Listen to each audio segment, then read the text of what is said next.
Hello, Nashlets, and welcome to today's edition of Nashies, where we are going to be making pimento cheese mac and cheese bites. I'm utilizing leftover ham from this previous Easter. You can use anything you want. You can omit the ham. You can use lunch meat. It's perfectly fine. But these are a wonderful and easy, tasty treat.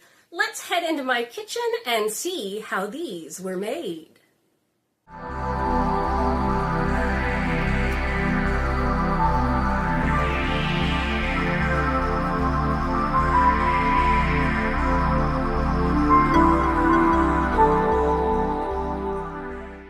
All right, Nashlets, let me walk you through the ingredients that we are going to need for this pimento cheese mac and cheese bite recipe.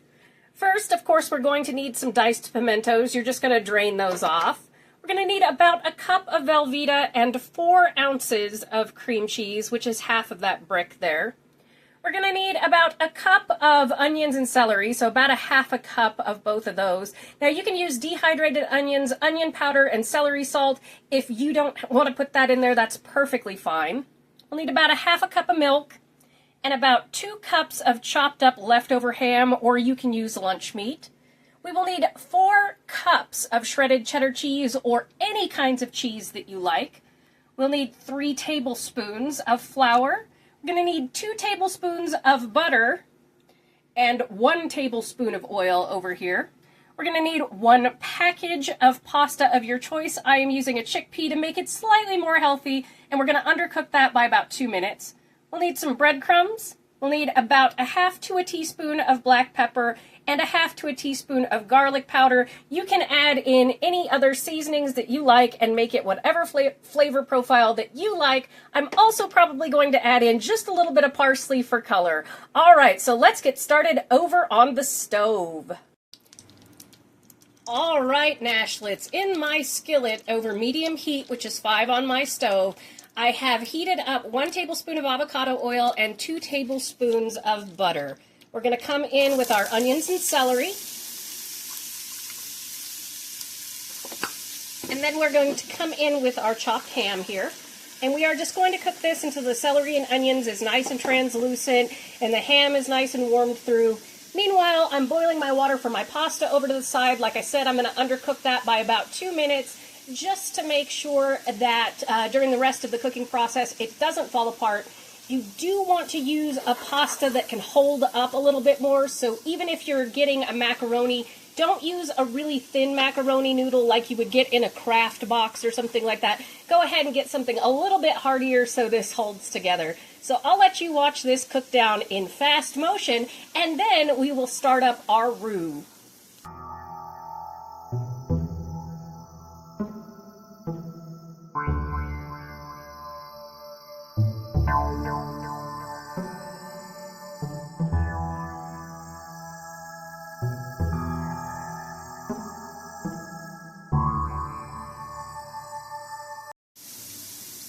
Alright, that took about 5 minutes to get everything nice and translucent and cooked through.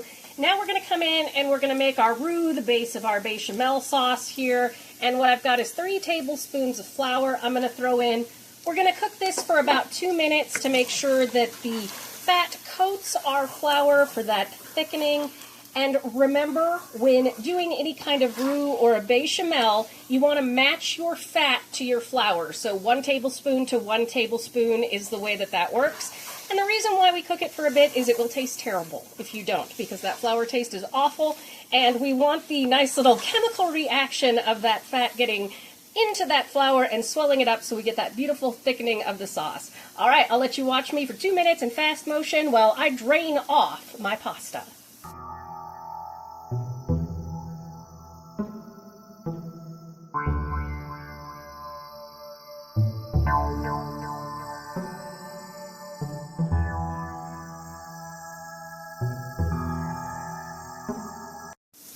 All right, that took just about 2 minutes, and our flour is nice and coated in that fat. So I'm going to come in with a half a cup of milk.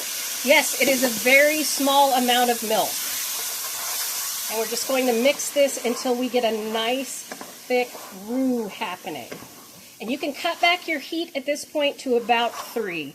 You're probably wondering, why do we want so little milk? Well, these mac and cheese bites have to hold together, so we need this structure, okay? And at this point, we are going to come in with a half a block of cream cheese, which is about 4 ounces, and about 8 ounces of Velveeta. You can adjust that to your taste, a little more, a little less, if you wish. And this, as it melts down, is what's going to make our lovely cream sauce. Again, cut back your heat to about 3 on your stove. Start preheating your oven to 350 degrees and have your muffin tins ready to go. You want to grease them up with some nonstick spray. I'm going to melt this down in fast motion.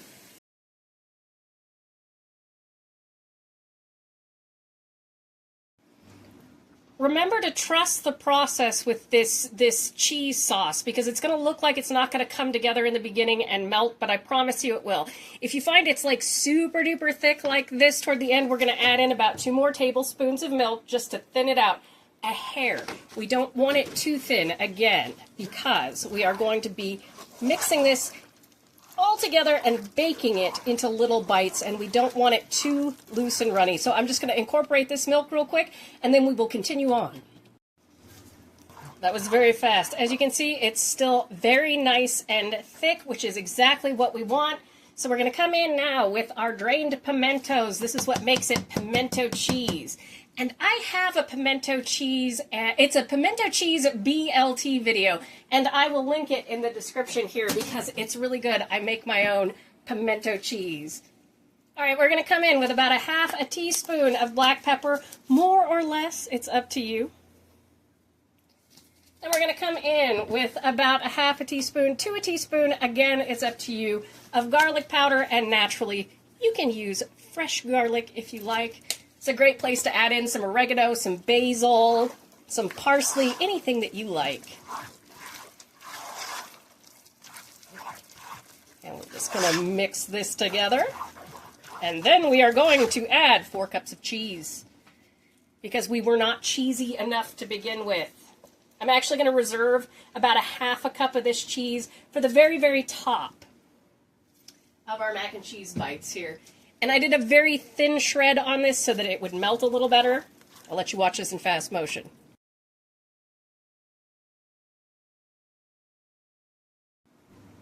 Took about 45 seconds or so to cook that up.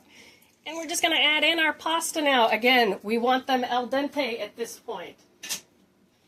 And we are just going to stir in our noodles into our very, very thick, very cheesy, very creamy sauce. We're going to make sure to get everybody incorporated. And this is why I say you want a sturdier pasta. If you have a thinner pasta, they're going to come apart when you're stirring into this really, really thick sauce. Just make sure to get everybody incorporated at this point. And believe it or not, you can eat it right off the stove like this if you want to. But we are going to transfer it in to some cupcake or muffin pans here in a second. So I'm going to go ahead, now that this is mixed together, turn off my heat, let it sit, and I'm going to prep my muffin pan. All right, I have got my muffin pan all greased up here. This is a silicone pan. I love it because it makes everything really, really easy to pop out. And I've put my pasta mixture into a bowl over to the side to make it easier to work. And then I just have some regular Italian breadcrumbs here. And this is going to be reverse of what I normally do. We take some breadcrumbs, about a half a teaspoon, and put it in the bottom of each of these cups. That way we get that really nice crunch. So I'm just going to put together about 3 of these that you can see in slow motion to show you how I assemble them. And then you can watch me do the whole thing in fast motion before we head toward the oven. But make sure your breadcrumbs are kind of spread all around in the bottom there. When I get that nice crispy crunch. And then I just have a tablespoon, and I believe that this will make about 24 bites. Or maybe 16 or so. But we've got that oven preheating to 350 degrees behind us. We want to make sure to fill these cups up.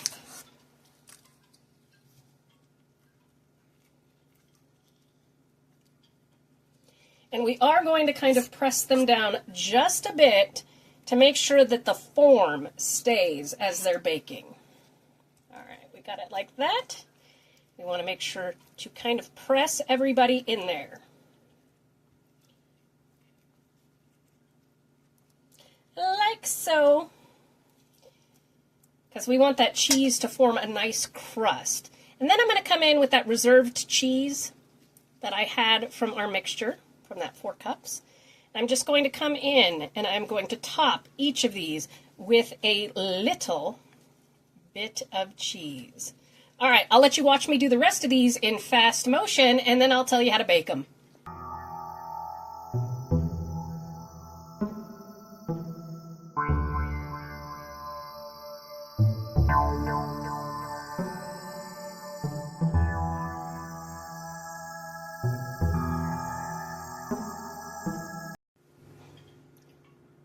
All right, Nashlets, once I put everything together, it made about 17 of these mac and cheese bites. So what we're going to do is we're going to put them in a 350-degree oven, uncovered, for anywhere between 13 and about 18 minutes. So at 13 minutes, check them, see if they're bubbly, see if those sides are starting to hold together. If not, leave them in for a few more minutes. I'll let you know exactly how long it takes for me, but we're headed to the oven. See you in a bit.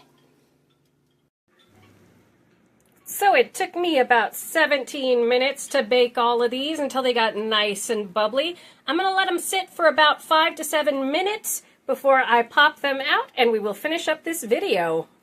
Now, I let these rest for about 10 minutes just to make sure they're set. They're still going to be plenty hot, don't worry. But when you go to take them out, what you want to do